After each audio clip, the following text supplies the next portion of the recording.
E aí, pessoal? Preparados para mais um mergulho aqui no do Deep Dive. Opa! Hoje a gente vai mergulhar num tema que talvez, sei lá, para alguns soe meio... Chique. É tipo isso, ópera.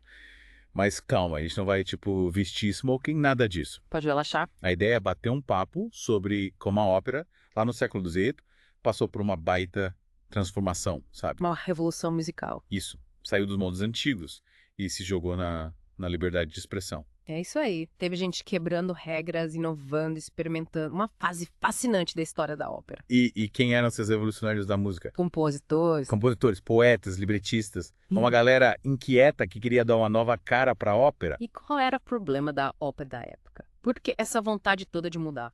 A ópera, principalmente italiana, era bem tradicional, sabe? Porra, Tipo estrutura fixa, sabe? Com as famosas áreas da capo dominando tudo, era meio... engessada.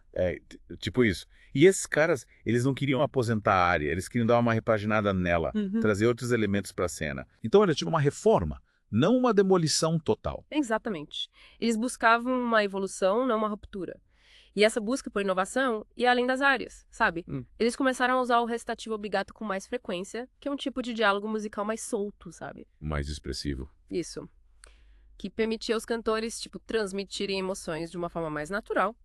E também exploraram os conjuntos musicais, trios, quartetos, e deram um papel de destaque para a orquestra. Olha só, a orquestra deixou de ser seu acompanhamento e virou protagonista. É isso aí. E os coros também voltaram com tudo. Eles tinham ficado meio de lado na ópera italiana, mas nessa época eles voltaram com força total, trazendo de volta a força do canto coletivo. Legal. E me fala, quem eram os nomes por trás dessa revolução musical? Você mencionou Niccolò Jommelli e Tommaso Traetta, certo? Isso aí. Eles foram pioneiros nesse movimento de reforma. Ambos trabalharam em cortes com forte influência francesa, o que, com certeza, contribuiu para essa busca por um estilo mais cosmopolita, que misturava a tradição italiana com a sofisticação francesa. E como era o estilo deles? O que eles faziam de diferente? O Jommelli, por exemplo, era super produtivo. Ele compôs mais de 100 obras teatrais. 100 obras! Nossa! Era uma máquina de compor.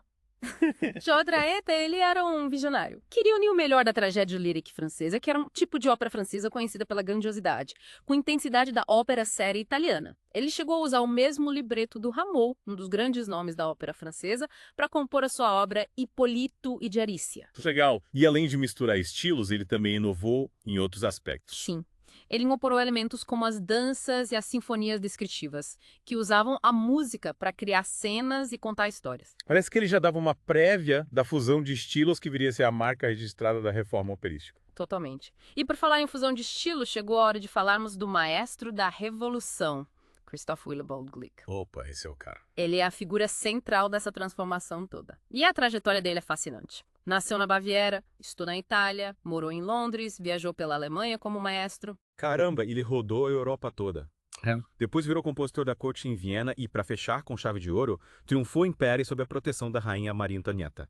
Ele respirou arte em todos os cantos da Europa, absorvendo influências que moldaram o estilo único dele. Um verdadeiro cidadão do mundo. E como essa bagagem cultural toda influenciou a maneira como ele via a ópera. No começo da carreira, ele compunha óperas no estilo italiano tradicional, mas nos anos 1750 ele foi fisgado pelo movimento de reforma. A partir daí, se juntou ao poeta Raniero de Casabigi e juntos criaram obras-primas como Orfeu e Eurídice e Alceste. Orfeu e Eurídice, essa é famosíssima. E no prefácio de Alceste, o Gluck declara, sem papas na língua, a missão dele: libertar a ópera dos excessos, fazer a música servir à poesia e ao drama. E como ele colocou essa visão em prática, quais foram as grandes mudanças que ele fez? Ele integrou a abertura à ópera de uma forma mais orgânica, deu à orquestra um papel muito mais expressivo, sabe? Tipo, a orquestra não só acompanhava os cantores, elas se tornavam personagens, expressando emoções, conduzindo a história. E ele diminuiu o contraste entre a área e o recitativo, criando uma narrativa musical mais fluida. Sem falar na escolha de Orfeu como tema da primeira ópera reformista dele. Nossa, usar a história do Orfeu foi uma sacada genial. A figura do Orfeu, que simboliza a força da arte, a busca pela imortalidade, tem tudo a ver com esse recomeço da ópera. Verdade. E o Gluck traduziu a história de Orfeu musicalmente com maestra. Em Orfeu e Eurídice, ele buscava uma bela simplicidade, como ele mesmo dizia.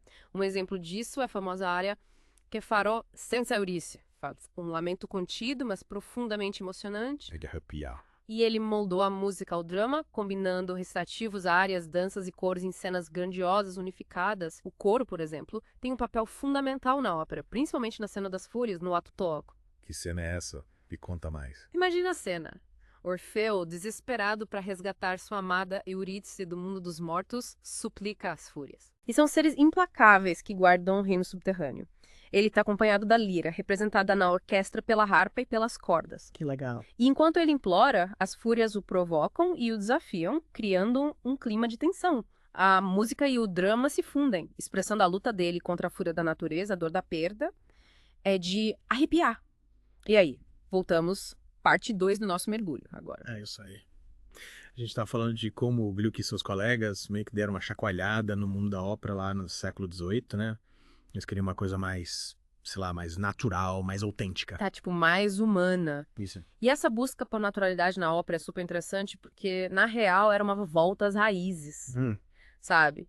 Aos princípios da ópera lá no comecinho, no século XVI, Sério? quando a ideia era recriar o drama grego clássico. Ah, entendi. Então essa reforma era meio que um revival. Isso, uma volta à essência da ópera, sabe? Eles queriam se livrar dos excessos, dos floreios, para focar na expressão genuína das emoções através da música. Faz sentido. E como essa busca por naturalidade se traduzia na prática? O que tinha de diferente na ópera reformista? Bom, além da importância da orquestra, da integração do coro, a ópera reformista dava um super valor à união entre música e Cristo, sabe? A música não era só um enfeite, ela tinha que servir ao drama, intensificar as emoções. Tipo uma trilha sonora para as emoções. Exatamente. O Gluck era mestre nisso. Ele criava melodias que se encaixavam perfeitamente no texto, expressando cada nuance do drama. Que legal. E ele não tinha medo de usar dissonâncias, modulações, ritmos irregulares para criar tensão, suspense. Nossa. A música dele respirava junto com a história, sabe? Ele conseguia traduzir emoções complexas em música. É, e essa abordagem era aplicada em tudo, dos restativos às áreas. Ele buscava uma continuidade dramática, sem quebras bruscas. Queria que a música fluísse naturalmente, levando o público por uma jornada emocional. Uau, que incrível. E essa nova abordagem da ópera teve impacto além da música, tipo, em outras formas de arte. Com certeza. Essa busca por naturalidade, por simplicidade, por uma expressão artística mais direta, ecoou em outras formas de arte. Na literatura, por exemplo, o romantismo estava surgindo com a valorização da emoção, da individualidade. Interessante. E na pintura, os artistas começavam a se libertar das regras acadêmicas, buscando uma representação mais livre da realidade. Então a ópera do Gluck estava sintonizada com o movimento cultural mais amplo. Totalmente, era um espírito que estava no ar, sabe? Uma vontade de se aproximar da verdade humana, de expressar as emoções de forma mais autêntica. E como essa nova estética operística foi recebida na época, o público abraçou essa mudança ou rolou resistência? Olha, como toda mudança radical, a reforma operística do Gluck causou polêmica. Teve gente que achou fria, simplista demais, que ela abandonava a tradição italiana, mas muitos outros reconheceram a força da visão dele, a beleza da música. É, a gente sempre tem gente que gosta e gente que não gosta, né? Faz parte. Mas, no geral, o público se encantou com essa nova forma de experimentar a ópera. Legal. E você mencionou em Orfeo e Eurídice a famosa área que é Farò senza Eurídice. Me fala um pouco mais sobre ela. E Farò senza Eurídice. É um momento mágico da ópera. É a expressão da dor mais profunda, do desespero de Orfeu pela perda da amada. A melodia é simples, mas de uma beleza, dilacerante. É de arrepiar. E a orquestra, com a sonoridade delicada, cria uma atmosfera de profunda tristeza, sabe? Muito emocionante. E como o Gluck usa a música para expressar as mudanças nas emoções do Orfeu ao longo da ópera? Como maestria. No começo, a música do Orfeu é marcada pela tristeza, pelo desespero. Mas conforme ele se aproxima do mundo dos mortos, determinado a resgatar Eurídice, a música ganha força, determinação. E quando ele finalmente a encontra, a música se torna radiante. É lindo demais. Caramba. Mas essa alegria dura pouco porque ele é proibido de olhar para Eurídice. E aí a tensão volta, a angústia é uma montanha russa de emoções. Nossa, que loucura. E o Gluck conduz a gente por tudo isso com maestria. Parece que a gente tá vivendo a história junto com o personagem. E como termina a ópera? Não vou dar spoiler. Mas posso te garantir que o final é de tirar o fôlego e faz a gente pensar sobre a força do amor, a fragilidade da vida. Que legal. É. E você acha que a influência do Gluck na ópera continua forte até hoje? Sem dúvida. Ele plantou sementes que continuam a florescer. A busca por uma expressão musical mais autêntica, mais conectada com o drama, inspirou gerações de compositores. E a coragem de romper com as convenções, de desafiar os limites da ópera, continua a nos inspirar. Ele abriu portas para a ópera se reinventar, e essa busca por autenticidade e beleza continua inspirando artistas e encantando o público no mundo todo, né? Totalmente. Essa é a última parte do nosso mergulho. Chegou a hora da gente amarrar tudo, né? Isso aí. Vamos recapitular tudo que a gente viu sobre o Gluck e a reforma operística para entender o impacto que ele teve na história da música. A gente viu como ele deu uma virada na ópera lá no século XVIII, buscando uma expressão mais natural, mais autêntica. Mais humana. Mas como essa revolução continuou ao longo do tempo. A influência dele foi muito além da época dele. Ele abriu caminho para uma nova era e inspirou compositores por séculos. E essa busca por uma expressão mais autêntica, mais ligada ao drama, está presente em vários estilos musicais até hoje.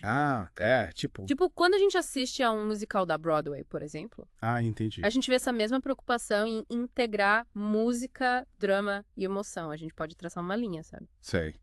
Da reforma operística até a forma como a música é usada no teatro, no cinema. A ideia de que a música não é só um acompanhamento, mas um elemento fundamental para contar histórias. Tipo, a música ganhou um papel principal. Exatamente. Então o Gluck plantou uma sementinha que se espalhou por várias áreas da cultura. Totalmente. Ele quebrou barreiras, desafiou convenções, expandiu os horizontes da ópera.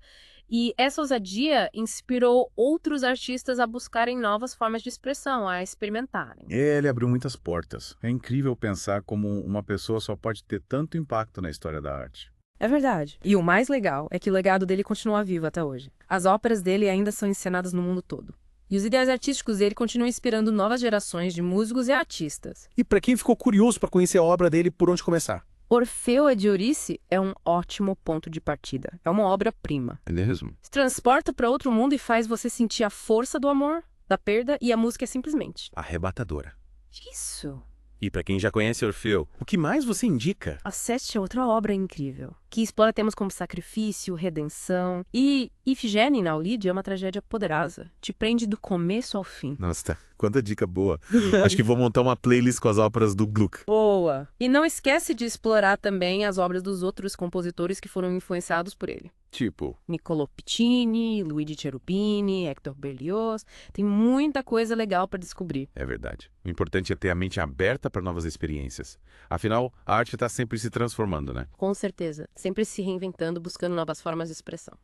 e o Gluck nos mostrou que a busca pela autenticidade e beleza na arte é um caminho infinito. Exatamente. Que bela mensagem para a gente encerrar nosso mergulho. Valeu pela companhia nessa viagem musical. Valeu, foi um prazer enorme estar aqui com você.